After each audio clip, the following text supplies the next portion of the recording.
good. Love Schweppes. Matt, you like Schweppes? Actually, I don't know if I've had like their ginger ale, I think. I've been drinking this a lot. The Schweppes sparkling seltzer. It's good. It's black cherry. That actually sounds pretty good. They're not sponsors.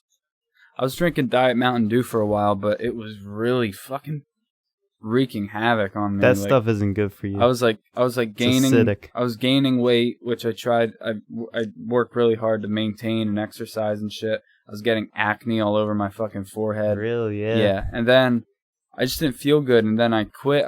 I haven't drank it in like 2 weeks, and I've noticed like a drop in weight, less inflammation, acne was gone in like 3 days.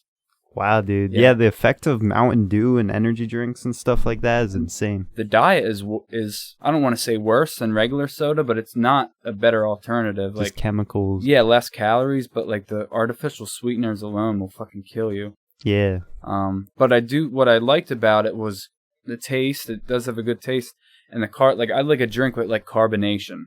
Mm-hmm. So I was like looking around. So this is carbonated, so it's sparkling. And it's black cherry, but nothing in it. Like no added sugars, no carbs, and nothing. So right. I mean, that's good for like a stomach ache. That's why I like the ginger ale. 5 milligrams Schweppes of sodium. Stomach ache. Like. I don't know what to put salt in there for, but 5 milligrams is nothing. But I'm hoping one day they sponsor me, man, because I fucking buy their shit every day. Yeah, That'd be dude. awesome. Well, one day. Fuel the pod. Yeah. We kind of wanted to do this podcast last minute. Do I need to move closer? No, you're good. Sound good? Okay. Yep. We decided to do this podcast last minute, so I didn't really come up with any. I like to come up with topics, and we just elaborate on them. But today I wanted to kind of do like a specialty episode and talk about my experience and whatnot with my past band Blind Choice. Who Matt is still plays bass and my cousin Dylan is still the singer, but yeah, I figured that'd be kind of cool to kind of go through the history of that, talk about it, so that's definitely what we're going to do today. But yeah, Blind Choice started out like I'd say 2014, earlier than that, probably about 8 years ago. 8 years, probably about 8 summers ago. And me and Dylan, would hang out in the summertime. I was like a freshman in high school. He was, a grade below me. And we would just hang out at my house. And I had my drums set up in my house. And he, played guitar then. And we would just like jam and do like Nirvana covers, like simple shit. And we didn't even have a microphone. Like I remember to know where I was in the song, I'd have to read his lips. Right, We literally had nothing. We had a drum kit, a little amp, and a guitar. And, it just fucking, like, rolled on that. Like, it snowballed. Like, I think next, somehow we got a microphone. Then I think maybe he got a bigger amp. And then probably about after, I'd say a year of doing that, we brought you in. Because I obviously have known you for, a long time at that point. But Dylan didn't know you, but I was like, hey, Matt plays bass. Let's see if he, wants to jam. So he brought you in, and I don't remember much about that kind of time period. But I remember before even like all of that, I was on Xbox the one day, and like Dylan was in like the group that I was in and whatnot, and we were just like I was playing Longview on my bass or something through the mic. And Dylan was like, oh, yeah, I know Green Day and all that. That was kind of like, I mean, I knew Dylan somewhat before then. Yeah. But, like, that was kind of when I first met him, kind of, just virtually like that. Yeah, so we brought Matt in, and, like, literally, like, right away, we brought Matt in, and Dylan started writing songs. And it really kind of took off. Like, there was a point where Dylan has always been on a roll, with songwriting, but there was a time like we'd practice at that point maybe once a week, 2 times a week, and then he would come to practice like every week with like a new song. So, yeah, do you remember some of those first songs? Yeah, it was like what was our first one? I think the first one, do what you gotta do, and it kind of had that Stort in the Avenue vibe. Right. Started with the bass like boom, yeah, and then you came in, yeah, good just straight up punk. Yep. So he would, at one point, man, he was coming in with a lot of songs, and by like a year, we had like 20, 25 original songs, and that was crazy. And so yeah, that was pretty cool. You came in, and we have been playing like together for a while, just jamming and practicing, but not really playing any shows. But the whole time, I remember Dylan like pushing me, like, dude, we gotta play shows. I really want to play live, because I think he played live before that, maybe guitar in front of some people. So he obviously knew what it was like, but I never did. So I was like nervous, like I had a lot of stage fright before I started performing, and he just kept pushing me. So somehow I think we got our first show at the Pocono Brewing Company. Yep. And it was, for the first show, man, that was a really good venue. The stage was good. That was. Sound man was good. Sound was amazing. The sound guy actually recorded one of our demos. We did like a 3-song demo. We went up there for like 2 weeks on and off and recorded it. And it was really, really good for the money we paid. Yeah. We were just teenagers. Dork, it was called. Yeah, the Dork EP. You can probably find it on YouTube somewhere. But yeah, the drums there was the ones that I recorded. But since then, they've made a lot of recordings, without me. But those ones are the ones that I did. And yeah, man, it was really fun. So that was a good first venue. The sound was really good. Stage was good. A decent crowd for what it was. A lot of family and friends and shit just came to support us for our first show. But it's funny, like, I was really, really nervous, and then literally like 5 seconds in, it like all went away. First time, all went away. Yeah, same here. Mutual kind of feeling, Was that your first show too? Yeah. Really? Yep. Yeah, man, that was cool. And then after that, after like the fear went away, all I wanted to do was perform. And Dylan was definitely happy, because he's like, I told you, like, it's fun. It's really fun, and it was. So we played, countless other shows, little shows, bigger shows, since then. But I think we went back like once or twice too. Yep. After a couple of years and played. But yeah, man, it was really cool. We played in State Theater, which that was a really cool experience. Like, they had like a legit elevator that like brought us up with all their equipment. They had a legitimate like backstage, and we played in this, I don't know what you would call it, like a special cause thing. This one band with older adults. Flint Face was the band. Yep. They like recruited all these young acts.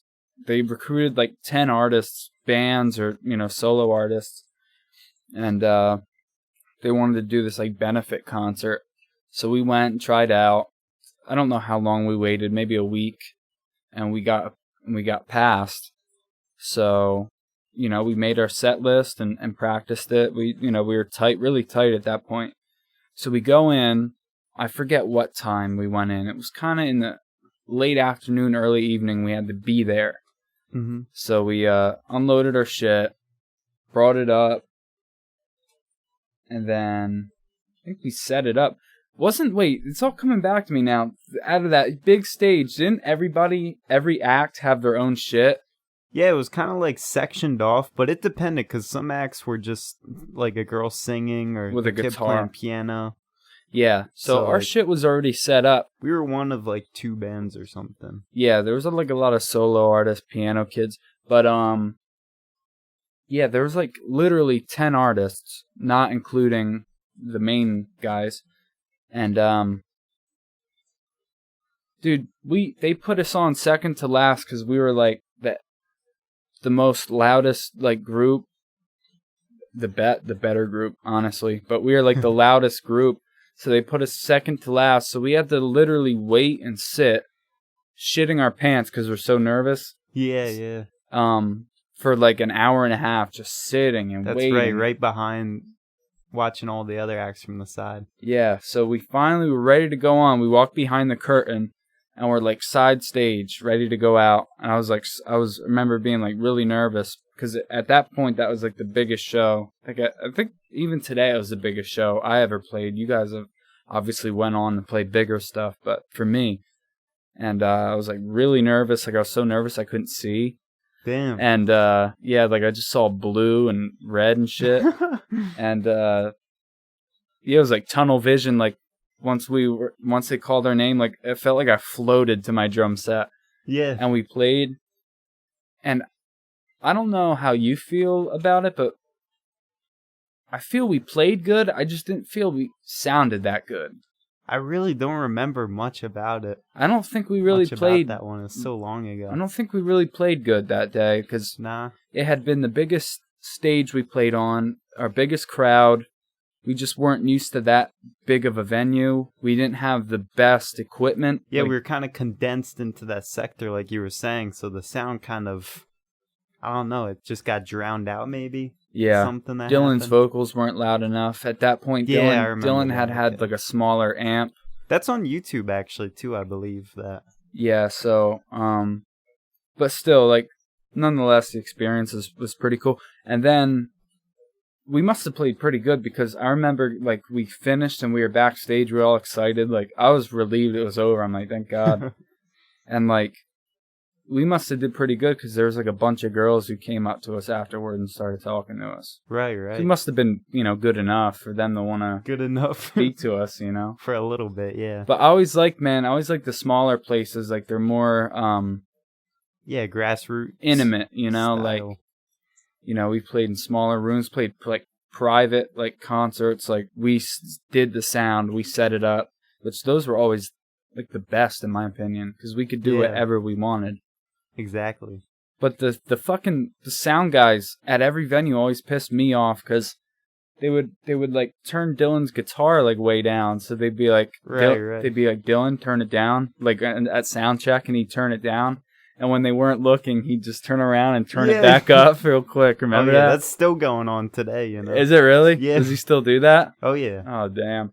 Although a lot of people now are more like, all right, we know how this is supposed to sound.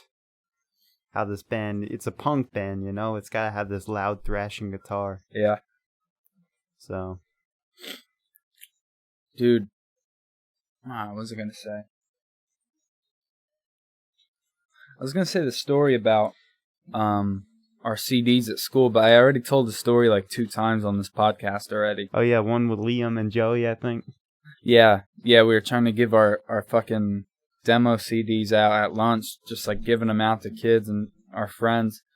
And the gay music teacher walked up. He's like, you can't give those out. And we're like, why? We're like, why? Why can't we give them out? They're our CDs. Oh, they could be pirated movies. It's like, yeah, we're giving out the Green Mile, fucking pirated, filmed with a camcorder. Like, come on, get the fuck out of here. Go play your trumpet.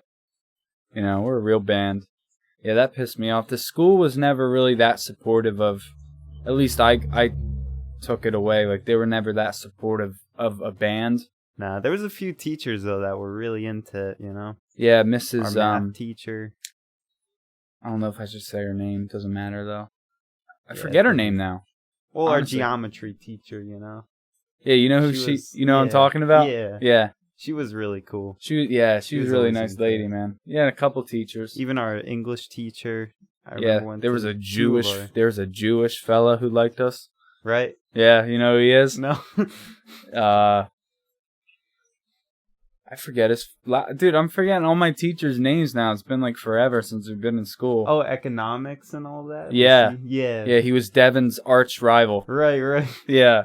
Yeah, he liked us. Who else? Art teacher. Teachers did, teacher. Oh yeah, art teacher. Just say their names. Even social studies. What's his name? It's like very like vague. She taught geometry. She taught economics. Film. Do you remember that class? It was just activity period.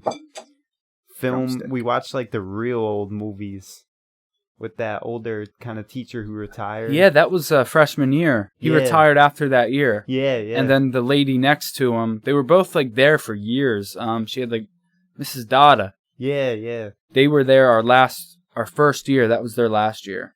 Yeah, man. And then I don't know who replaced them. Fester or somebody. I don't know. He looked like Fester. Uncle Fester. But yeah, dude. Dude, I remember this one kid, we were in that class, and he threw a paper airplane. I don't know if you remember who it was. Yeah, I do. And I think it hit that guy, like that older teacher. And immediately he's like, all right, who threw that? And he looked right at all of us. Immediately that kid just pointed right to you. Dude, ratted you out instantly. That was how was his name? Harrison. Yep. Yeah, I didn't even... No, I think I threw it. Oh, you did throw it, yeah. Yeah, I don't know, I think I threw it and it didn't hit the teacher. It just went up to the front of the classroom. Yeah, but it took a curve that was unexpected. He saw it. We were in the back, man, and he saw it. And, I thought I was friends with this fucking kid. He was a pretty cool kid. Kind of looked like Adam Sandler a little bit. Yeah. But, he like turned around and he's like, who threw that paper airplane? And this fucking millisecond, dude. Dude, this kid took a fraction of a second. You couldn't blink as fast as he fucking pointed at me. I swear to God, and I was like, oh, thank God. And I don't know what happened. I think he just talked to me. He's like, just don't throw that. He was kind of a dick. Yeah, I mean, he's just getting up there in age, you know? Yeah, this is his last year. He's fuck it, you know? Yeah. I'm gonna shoot these kids. Yeah, pretty much. Yeah, man. What else? So, Blind Choice. Choice. Do you remember that show at the Vault? That one always sticks in my head for some reason. The Vault. It was a Christian... Oh, was it that youth group thing? Yeah. Oh, yeah. That was an interesting show. That was weird. They were into us. Yeah, a couple of the kids were into us, and then there was like a kid who's like trying to sleep with the one girl, so all he did was like poke her and shit. Yeah, I remember I'm like, dude, I'm gonna put my snare through your head right now. I was like, my eyes were like locked on him the whole time. Like, could this kid not be any more of a fucking simp for this girl? Like, come on. That was fun though, because like you said, we did our own sound and everything, so it's kind of just what we wanted to do. That was in Washington, New Jersey too. That was kind of a far ride. Yeah, it was interesting. That was right over the river pretty much, but it was interesting because we had like prayer after. Like we were did? sitting there praying. Oh, it's so weird. Yeah, I think I got us that show because I was like working really, really hard on getting us shows at one point. Yeah, you were just calling everyone, booking things. Stanhope House and I was just looking. No, I don't think I got Stanhope House. Oh yeah, Dylan might have. Yeah, I don't think I remember calling. I think I called them, but they.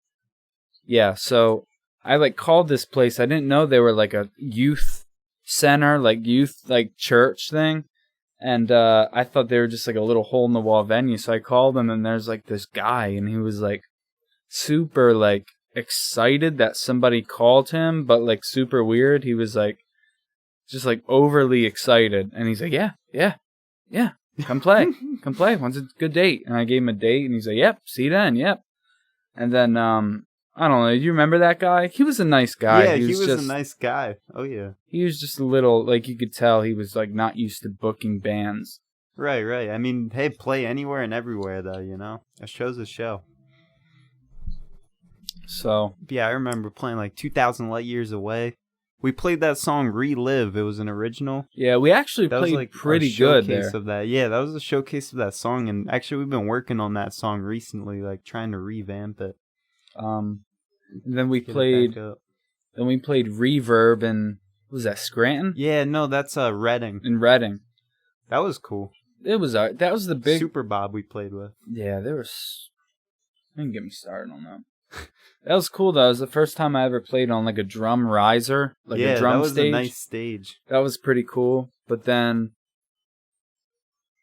I had a story about that, but then Yeah, I was just stoked my sister came to that show and whatnot. I think that was the first time she's seen us live. That was another backstage one. We just had to sit backstage. Yeah. That's another one. I just didn't feel that I played that good. Mm. There was like a drum like thing on my kit that like kept. No, it was my kick drum it just kept the legs moving. were moving. So by the time we were done, it was like cockeyed and 10 feet in front of me. Yeah. I always hated when that happened. That's the worst. You need like 5 rugs just to hold it. You can't play too hard, because over time it'll just, the legs, they strip and then, they just go. Yeah, that wasn't one of my favorites. That was like a far ride for literally like nothing. Mm-hmm. I thought. Let's see what other shows stood out. Let me think. I mean, there was... You guys have honestly gone on, after I departed to do like better venues, like bigger shows, like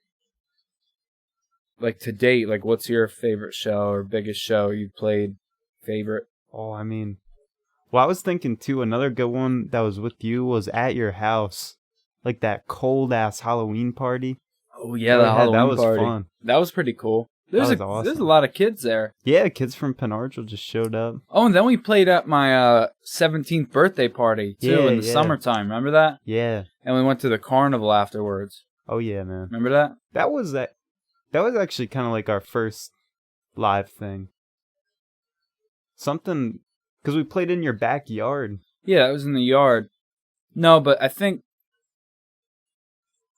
Wait, was Pocono Brewing Company our very first one, or was that was our first like show, I guess? But yeah, because I remember the birthday party. The birthday party was like I was already more comfortable to play. Like we were more kind of comfortable.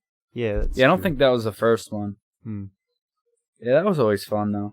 Yeah, just playing in Penargil at home, Yeah. Yeah, I mean, lately some of the highlights for me, like we played with Richie Ramone, dude, that was awesome. And like just watching him after, like not even just playing, was really cool. Like he's a driving like punk force, Yeah. He has the Ramones in him. I was standing like up front, just jamming out. He like reached his hand out, like hit my hat. Or no, he took my hat. Like took it off and threw it somewhere. Yeah. Did you ever get it back? Yeah, oh yeah. Some kid gave it back to me. What a dick. No, it was in good spirits though. Should have got up there and beat him up. Dude, you could have took him, dude. Guy's like 80. Dude, he's got like... I don't know. He's jacked, though, actually. He plays fast, man. Because he'll sing sometimes, then he'll go back on the drums. And he'll sing from the drums, too, but...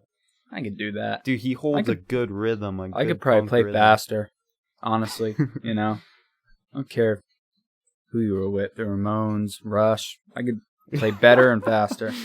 Honestly. Yes. Richie Ramone. Yeah. Cool. I came and saw you guys last year. Last year at One Center Square.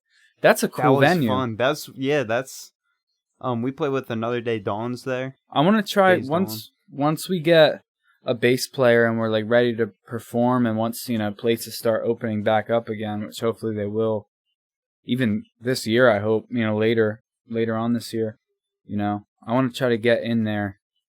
Even if we play 10 minutes as like a small opener, like it's a good venue. Yeah, man. That's a great venue in Easton. Right around the circle. Yep. Good times. We play with this band, Jimmy's Chicken Shack. They were a pretty cool... They were like a jam band back in the day. They were pretty cool, actually.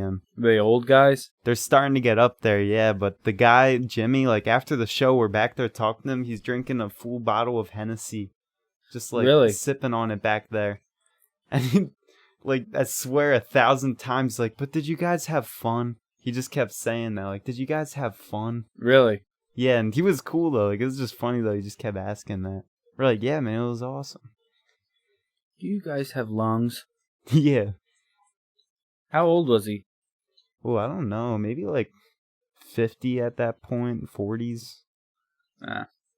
He was getting up there, but they were a cool jam band. I liked hearing them.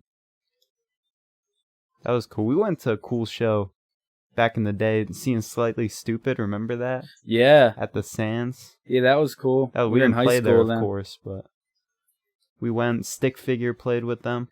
That was when they were like small time too. Yeah, they weren't as big then. We were front row.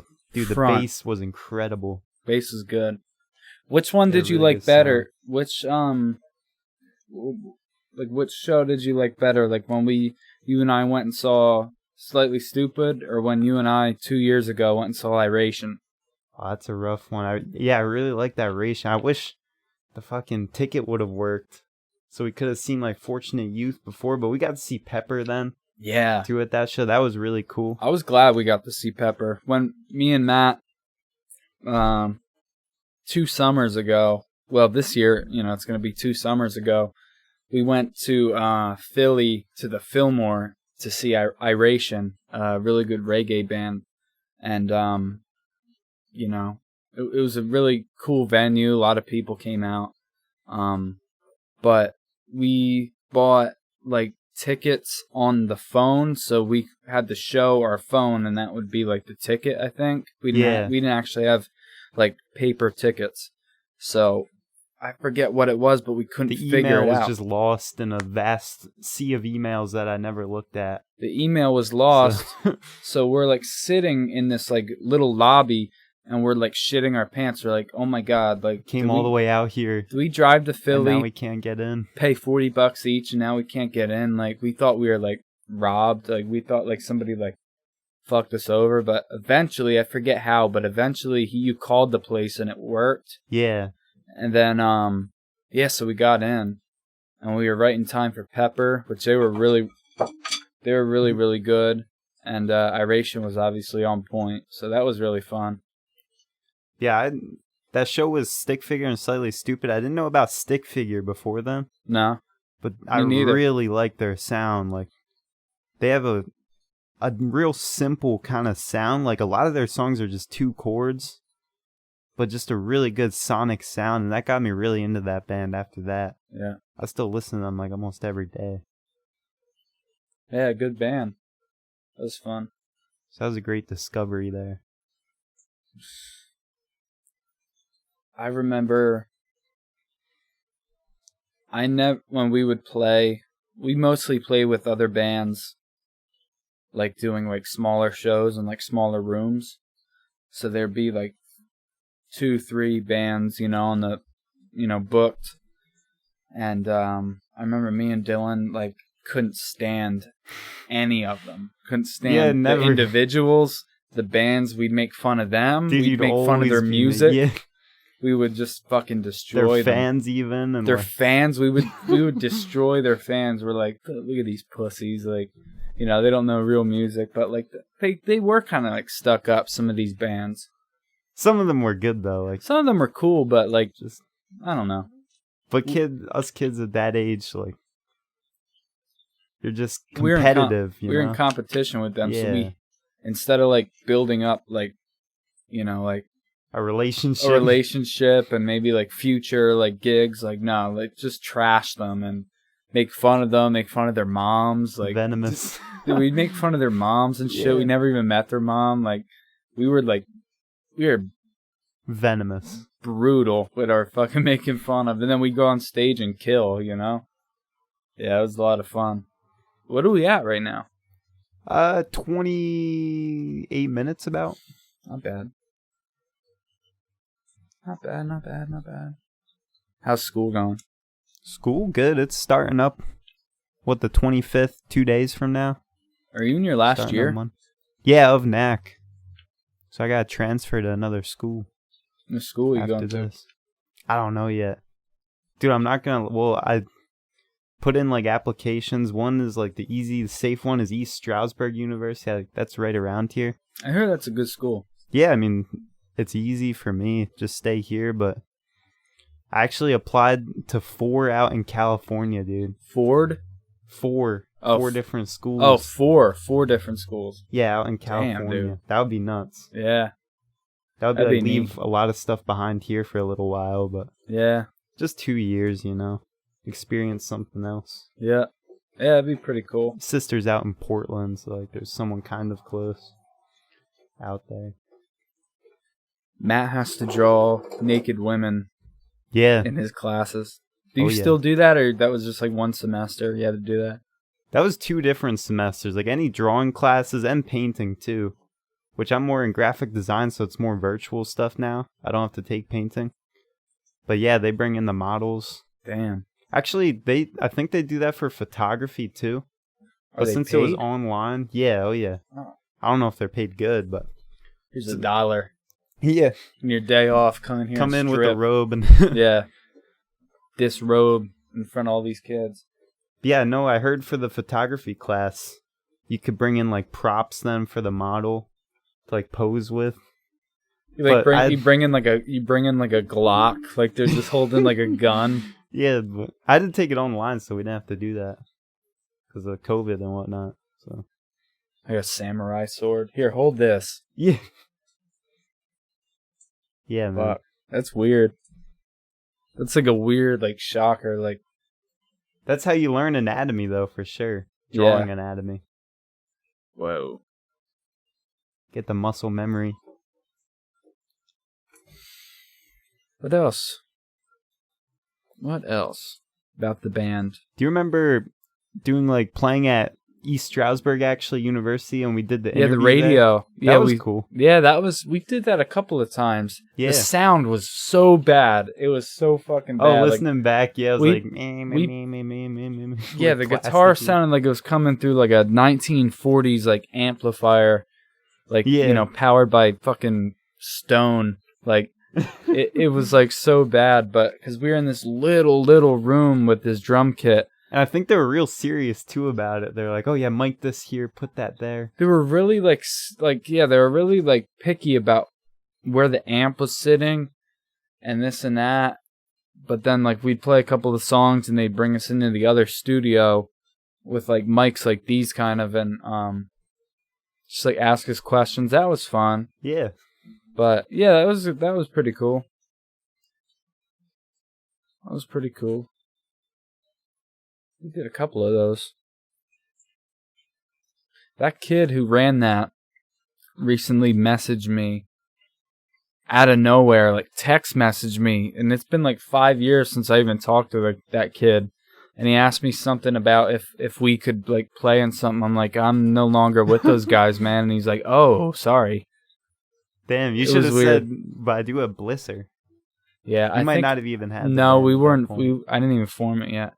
Honestly, I should have just gave him one of your numbers because he probably could have gotten you a spot, but that didn't cross my mind. I was just like, no, I'm not with them anymore. You know? Yeah. No, we jam though every now and then. You, me, and Dylan. It's always fun. Yeah. We just get right back into it, man. Day. It's always a good time. Yeah. Yeah. So I bought a little USB mic, so I'm gonna test it out and whatnot. So if I can test it out and get it working and stuff, I'll probably start like recording the podcast from home, because right now we're at Matt's place. But I think I said on here before, like Matt's busy, I'm busy. When I'm available, he's not. When he is, I'm not. So it's hard to get here and do an episode. Today's Saturday, so usually just weekend days it ends up being. Yeah, so if I can get it figured out at home, I can get way more content out for you guys. You know, I can really get working on the Green Day discography, the album discography. I can do that. I could do little shit. I could do rants. You know, I love to rant. If I'm going to get famous for anything, it's my ranting. Like, once I get off on something and I'm really pissed off, I can go off, man. But, yeah, I want to get that figured out, so when I do, you'll probably see like a new video or 2 videos every week, honestly. Got to figure out some editing. And then I think this year, Matt, I want to get an Asus. Did you ever hear the Asus VivaBook? Yeah. Those you can do podcasting like off of, like you can, like they're little, but you can literally like, it can like support recording software. Oh yeah, I'm like editing. You don't need that much power, especially if you're just doing one man.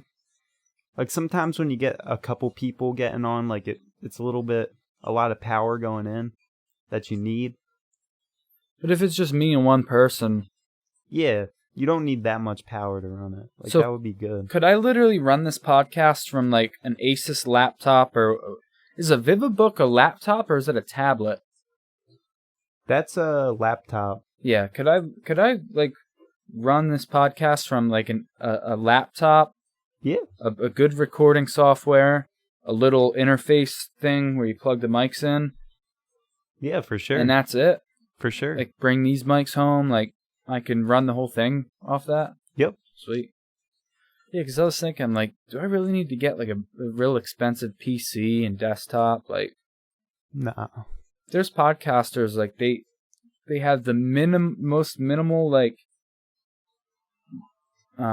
gear and effort into, like, detail and shit. Yeah. And they make money, like, and their shit is, like, just basic. You know what I mean? Like, I don't know. If you really want to get into, like, editing stuff, though, like videos, then yeah, you probably want a desktop. Because it can be real slow editing on a laptop. How about like basic editing though? Like, yeah, like what we do now, you just need a laptop, really. Yeah. Cool, man. Excited for that. Anything else? That was a short history of. Yeah, I mean, our last kind of thing we did too as Blind Choice with you, Evan, was recording like the first tracks to say like Firing Squad and all that. Oh my god. At Tom. Oh my god. Well, yeah, I won't say. What if, yeah, don't say his name, you know, because he goes Sue happy and he likes to fucking, Tom DeLonge is who we recorded with. Yeah, we recorded with Tom DeLonge. Recorded in a UFO. Yeah, but this guy, man, like, I forget how we met him. No, Dylan met him somehow. And he was really adamant about going and recording with this guy. And yeah, I'm like, he was a nice person in general, kind of. He was cool, like, but I was like, I don't know him. I never met him. I don't know if we want to give him our money. And he insisted, so I'm like, all right. It was my last demo I did with you guys, so I'm like, all right. So we go, and it was like a home studio in his basement, but it was really nice. It was really like a well-done studio. Yeah. And we went and recorded, and, you know, the recording was kind of rocky, but I think we ended up getting it done. Yep. And where was that, Scranton? Yeah, right around Scranton. And I remember playing Magic the Gathering on the floor. Yeah, when Dylan was recording. While Dylan was recording guitar and like vocals, me and Matt were just playing Magic the Gathering on this guy's floor. But yeah. So, but where the real problem was we finished, and he's like, "Okay, I'm gonna mix it." Blah blah blah, and he mixed it so bad. He was like, yeah, I'm professional, work with everybody, this and that. And we're like, all right, cool. Here's our money. He fucked us out of our money because the recording, I didn't hear the recording, the final mix, till like 2 years ago. And we recorded that in like 2016. Yeah, you might still be able to find them online if you really search hard. Till like a couple of years later. So I'm like, what? Like, Dylan was really disappointed. You were disappointed because Rich did such a good job with our past demo, and we were like, it just sounded real. Like, it sounded good, and straight up. It didn't cost us a fuckload of money. And then this guy just like, everything was bad about it. Something about it was just digital, and it didn't have much soul in it or anything. Yeah, it wasn't good. It was just kind of lost. I was like, damn, bro. Like, I told you, like, this guy, you know, if I met him and I kind of like felt him out a little bit, I don't know. You live, you learn, though. Yeah. Not everybody's gonna be rich. Oh, we should tell him the story that when we went to that guy in Philly. Oh yeah. So we recorded one song. We were like 2 years into the band, so we were like really fresh. We were kind of like gaining traction, playing shows and, you know, stuff, writing songs, and we get this phone call from this guy Kevin in Philadelphia, and he's like, I don't know how he found us or heard us, but he's like, hey, you guys are really cool. You guys sound cool. I want you to come to my recording studio in Philly, and I want you to record one song for free so I can teach my interns, you know, they can get some experience. So we're like, cool. So we go to Philly, and he's like in this alleyway in this building. So we go up, and the studio was nice. It was decent studio. Yeah, nice grand piano in there. Yeah, he had a grand piano, which he said if anything ever happened to it, he'd shoot himself. That's how much he loved this piano. He said, "I'll jump out that window right there," I think he said. Yeah, he said, just don't set anything on top of that grand piano. And we're like, why? And he's like, if anything were to happen to it, I'd kill myself. Yeah. We're like, okay. So we get the drums set up. He's like, set them up however you want. So I set them up to my liking, mic them up. And these two interns he has are weird. They're quiet. They're like, I don't know if they had Asperger's or something, but they were just not like social really.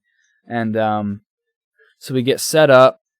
Dylan's in one little room that's glassed off. I'm in the big open room where the drums are. I think Matt was in the room next to Dylan. Yep. So we're all in separate rooms, but we can hear each other through headphones. So we played one song that we had down. We had it down. I forget what it was. Was it Stormy Night? Stormy Night of Stray. Yeah, Stormy Night of Stray, Dylan wrote. Cool song. And, dude, we had it down. So we're like, this is going to be easy. We're going to go in. We're going to get a free song. And we played it. I did my ending drum part with the cymbals and snare. Kevin stops. He's like, what? He's like, try that again. Try it again. Nope. Try it again. At this point, Dylan and I are out in the control room because our parts were in, you know? Yeah, so he's like, just overdubbing this last ending. Try it again. Try it again. I'm not fucking lying. I must have tried this ending that I had down. I had it down, but he didn't like it. He didn't like the way it sounded. To him, it wasn't his, you know. He's like, I'm playing punk bands all the time. You know, this is what I would do. It's like, yeah, but let me fucking do what I want to do. But you let us record a song for free so you could push us around. Like, I'll leave right now. But that's what you get. Like, you record something for free. Like, you're not going to be able to do fully what you want. But I must have taken 80 takes. Yeah, no lie, 80 takes of me trying to hit this perfect little fucking thing that he had in his mind. And, Dylan and I were flabbergasted because, it would sound right, and then every time you just hear, and he'd look out the window and be like, one more time. Oh, it's all coming back to me. Wow. He was telling Dylan, actually, to do some weird, rhythms or something on his guitar, too. This is surreal. Like, we're in a studio, pretty cool studio. We're in the city. We're in Philly. And this guy is fucking... I'm at a loss of words at how preposterous and pompous this fucking guy was. Pompous. Making me re-record a drum hit. Literally 2 hits. No, what was it? 3. No, it was 4 because it was cymbal. Yeah. 4 hits. 1 cymbal, 1 snare, 2 cymbals again. Something I had down 1,000 times. It was preposterous and I couldn't believe it. It was unreal, but we ended up getting it. I think we ended up just settling on something. Yeah, and it sounded good, I thought. The recording, for what it was, a free recording, it didn't sound bad. It kind of gave us something to give out. But that was an experience, man. That was crazy. Oh, yeah. I forgot my drumsticks. Luckily, the guy had a pair of drumsticks. He's like, I don't usually carry drumsticks. I'm like, you got a drum kit in your studio. Why don't you have drumsticks?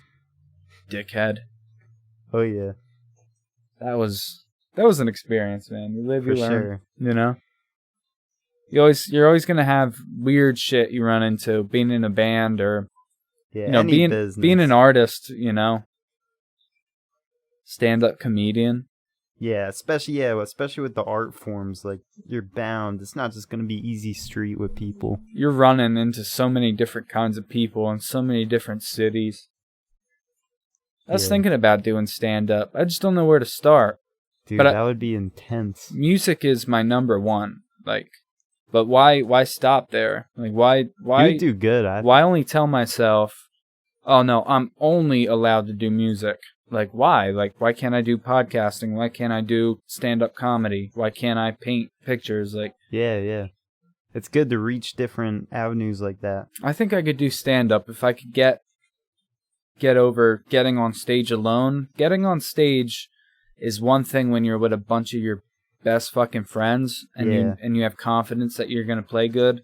But getting on stage alone with brand new material, man, that's ballsy. Rough. Could you imagine doing the Comedy Store? That would be cool. Yeah. Being like a regular there. Yeah, the Comedy Store in L.A. Mitzi Shore, she died. Pauly Shore, they like the owners of that.